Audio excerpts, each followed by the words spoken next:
નમસ્કાર સજ્જનો, સ્વાગત છે આપનું અમારી યુટ્યુબ ચેનલ ક્રિએટિવ ગુજરાતી ઉપર. દોસ્તો, આપણે જોઈ ગયા કે શુક્રવારે એફઆઈઆઈએ એક જ દિવસમાં 21,105 કરોડની વેચવાલી કરીને માર્કેટને 24,000ના લેવલથી ઊંધા માથે પછાડી દીધું. આ એફઆઈઆઈ જે છે ને તે કોઈ એક દેશ યા એક સંગઠન કે એક સંસ્થા નથી. એફઆઈઆઈમાં ઘણું બધું આવી જતું હોય છે અને તેઓ દરેકની વિચારધારા દ્રષ્ટિકોણ પણ ડિફરન્સ હોય છે અને દરેકની સિચ્યુએશન પણ અલગ અલગ હોય છે. હાલના સમયમાં તેઓને વેચતા કોઈ રોકી નથી શકતું. તેવી જ રીતે એક સમય એવો પણ આવશે કે તેઓને ખરીદતા પણ કોઈ રોકી નહીં શકે. જોકે તેના માટે તે સમયની રાહ જોવી પડે. બાકી આવવું તો તેઓને પણ પડશે જ. અને તેનું કારણ છે કે કરન્સીને જ્યાં સુધી કામે ન લગાડે ને ત્યાં સુધી કોઈને પણ ચેન પડતું નથી. ફોરેનરોને પણ ચેન ન પડે. આજની ચર્ચામાં આગળ વધીએ ત્યાર પહેલા અહીંયા કંપની તથા ફંડામેન્ટલના વિતેલા ઇતિહાસની ચર્ચા માત્ર અભ્યાસના હેતુથી કરીએ છીએ. જેને ખરીદ વેચાણની ભલામણ નહીં સમજવા આપ સૌને એક વિનંતી કરું છું. આજની ચર્ચાની પહેલી કંપની છે ગ્લેનમાર્ક ફાર્માસ્યુટિકલ્સ કંપની લિમિટેડ. જેનરિકથી લઈને પેટન્ટ સુધીની દવા બનાવતી આ કંપની વિશ્વના 80 દેશોમાં કારોબાર વ્યાપાર કરી રહી છે. માર્ચ 24 ક્વાર્ટરનું રિઝલ્ટ રજૂ કરી દીધું છે કંપનીએ.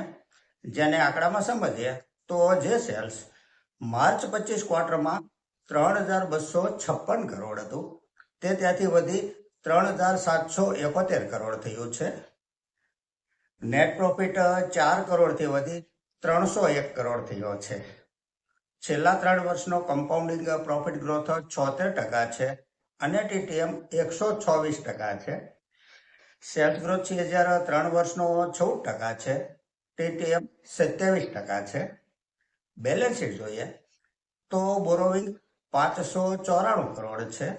સામે રિઝર્વ કંપની પાસે 10,484 કરોડ છે. માર્કેટ કેપ 66,198 કરોડની છે. સ્ટોક પ્રાઇસ 2,275 રૂપિયા છે. 52 વીક હાઈ 2,474 રૂપિયાનો બનેલો છે. પી રેશિયો 22 છે. આરઓસીઈ 40% છે. આરઓઈ 30% છે. ફેસ વેલ્યુ 1 રૂપિયો છે. શેર હોલ્ડિંગ પેટર્ન જોઈએ તો પ્રમોટર હોલ્ડિંગ 46.65% છે. એફઆઈઆઈનું હોલ્ડિંગ 20.35% છે. ડીઆઈઆઈનું હોલ્ડિંગ 19.28% છે અને પબ્લિકનું હોલ્ડિંગ 13.70% છે. કંપનીએ વિતેલા 1 વર્ષમાં શેર હોલ્ડરોને 56% રિટર્ન આપ્યું છે. 3 વર્ષનો સ્ટોક પ્રાઇસ 55% છે. આ એક પ્રોફિટેબલ કંપની છે. આગળની કંપની છે સિરમા એસજીએસ ટેકનોલોજી લિમિટેડ. ચેન્નાઈ સ્થિત આ એક ઇલેક્ટ્રોનિક્સ વિનિર્માણ સેવા કંપની છે જે અન્ય કંપનીઓને ઓર્ડર પ્રમાણે ઇક્વિપમેન્ટ ઉપકરણ વગેરે બનાવી આપતી હોય છે. ફંડામેન્ટલ જોઈએ તો જે સેલ્સ માર્ચ 25 ક્વાર્ટરમાં 924 કરોડ હતું તે ત્યાંથી વધી 1,465 કરોડ થયું છે.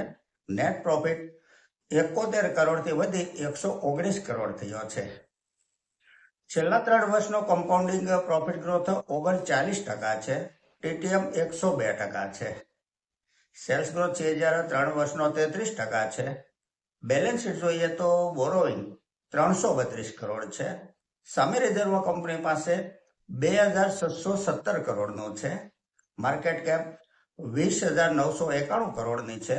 સ્ટોક પ્રાઇસ 1,089 રૂપિયા છે. 52 વીક હાઈ 1,188 રૂપિયાનો બનેલો છે. પી રેશિયો 65 છે. આરઓસીઈ 20% છે. આરઓઈ 18% છે. ફેસ વેલ્યુ 10 રૂપિયા છે. શેર હોલ્ડિંગ પેટર્ન જોઈએ તો પ્રમોટર હોલ્ડિંગ 42.28% છે. એફઆઈઆઈનું હોલ્ડિંગ 6.60% છે. ડીઆઈઆઈનું હોલ્ડિંગ 16.59% છે અને પબ્લિકનું હોલ્ડિંગ 36.41% છે. કંપનીએ વિતેલા 1 વર્ષમાં શેર હોલ્ડરોને 102%નું રિટર્ન આપ્યું છે. 3 વર્ષનો સ્ટોક પ્રાઇસ 41% છે. આ એક પ્રોફિટેબલ કંપની છે. આગળની કંપની છે ટેમ્બો ગ્લોબલ ઇન્ડસ્ટ્રીઝ લિમિટેડ. ધાતુને પીગળાવીને અલગ અલગ શેપમાં ઢાળીને આકાર આપતી આ કંપની ઘણી બધી પ્રોડક્ટ બનાવે છે. ફંડામેન્ટલ જોઈએ તો જે સેલ્સ માર્ચ 25 ક્વાર્ટરમાં 274 કરોડ હતું તે ત્યાંથી વધી 347 કરોડ થયું છે. નેટ પ્રોફિટ 16 કરોડથી વધી 30 કરોડ થયો છે. Year to year net profit જોઈએ તો 3 કરોડથી 6 કરોડ, ત્યાંથી 14 કરોડ, ત્યાંથી 51 કરોડ થઈ અને 98 કરોડ થયો છે. પ્રોફિટનો ગ્રાફ સતત અપટ્રેન્ડમાં જઈ રહ્યો છે. છેલ્લા 3 વર્ષનો કમ્પાઉન્ડિંગ પ્રોફિટ ગ્રોથ 136% છે. સેલ્સ ગ્રોથ 3 વર્ષનો 63% છે. બેલેન્સ શીટ જોઈએ તો બોરોવિંગ 386 કરોડ છે. રિઝર્વ કંપની પાસે 434 કરોડનું છે. માર્કેટ કેપ 1119 કરોડની છે. સ્ટોક પ્રાઇસ 603 રૂપિયા છે. 52 વીક હાઈ 837 રૂપિયાનો બનેલો છે. પી રેશિયો 12 છે. ROCE 23% છે. ROE 27% છે. ડિવિડન્ડ yield 0.33% છે. ફેસ વેલ્યુ 10 રૂપિયા છે. શેર હોલ્ડિંગ પેટર્ન જોઈએ તો પ્રમોટર હોલ્ડિંગ 36.38% છે. FII નું હોલ્ડિંગ 8.58% છે. આ કંપનીમાં આજથી 1 વર્ષ પહેલા માર્ચ 2025 ક્વાર્ટરમાં FII નું હોલ્ડિંગ 0.01% હતું, જે વધીને 8.58% થયું છે. FII ને આ કંપનીમાં રસ પડ્યો છે. DII નું હોલ્ડિંગ 0.95% છે અને પબ્લિકનું હોલ્ડિંગ 56% છે. કંપનીએ વિતેલા 1 વર્ષમાં શેર હોલ્ડરોને 31% રિટર્ન આપ્યું છે. 3 વર્ષનો સ્ટોક પ્રાઇસ 38% છે. આ એક પ્રોફિટેબલ કંપની છે. આગળની કંપની છે ઓનેમી ટેકનોલોજી સોલ્યુશન્સ લિમિટેડ. એક સજ્જનનો સવાલ છે કે IPO સમયથી પોર્ટફોલિયોમાં છે. માર્ચ 24 ક્વાર્ટરનું રિઝલ્ટ આવી ગયું છે તો હવે શું કરાય તેવો સવાલ છે. મે 2026માં લિસ્ટેડ થયેલી આ કંપનીએ લિસ્ટિંગ પછી રિટર્ન આપી દીધું છે. હાલની પરિસ્થિતિએ પ્રોફિટ ગ્રોથ TTM -19% છે અને સેલ્સ ગ્રોથ TTM -20% છે, જે ઈશારો તો કરી જ દે છે.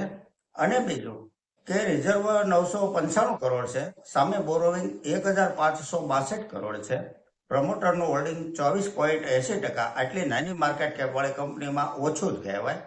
માટે કુલ મિલા વાત એટલી કે પ્રોફિટ થાય છે તો બુક કરી લેવાય. આગળની કંપની છે વાલચંદનગર ઇન્ડસ્ટ્રીઝ લિમિટેડ. એક સજ્જન માહિતી આપવા કહે છે. ફંડામેન્ટલ જોઈએ તો જે સેલ્સ માર્ચ 25 ક્વાર્ટરમાં 53 કરોડ હતું તે ત્યાંથી વધીને 93 કરોડ થયું છે. નેટ પ્રોફિટ -56 કરોડમાંથી 2.94 કરોડ થયો છે, જે 3 મહિના પહેલા 4.66 કરોડ હતો. કંપની પ્રોફિટમાં આવી ગઈ છે. માર્કેટ કેપ 1719 કરોડની છે. સ્ટોક પ્રાઇસ 253 રૂપિયા છે. 52 વીક હાઈ 278 રૂપિયા બનેલો છે. ROCE 4% છે અને ROE -4% છે. થોડી રિસ્કી કંપની છે તેમ સમજીને ચાલવું રહ્યું. આગળની કંપની છે Ashok Leyland limited. Brokerage firm Motilal ઓસવાલે આ કંપનીના શેરને બાય રેટિંગ આપીને નવો ટાર્ગેટ આપ્યો છે 188 રૂપિયાનો. તારીખ 29 મે શુક્રવારે BSE ઉપર સ્ટોકનો ભાવ 156 રૂપિયા આજુબાજુ હતો, જે જ્યાંથી 21%નો ઉછાળો બતાવે છે. તો સજ્જનો, આ સાથે આજની આ ચર્ચા અહીં પૂરી કરીએ છીએ. જો આપને આજની આ ચર્ચા પસંદ આવી હોય તો લાઈક કરજો, શેર કરજો, મારી ચેનલને સબસ્ક્રાઈબ કરજો. નમસ્કાર.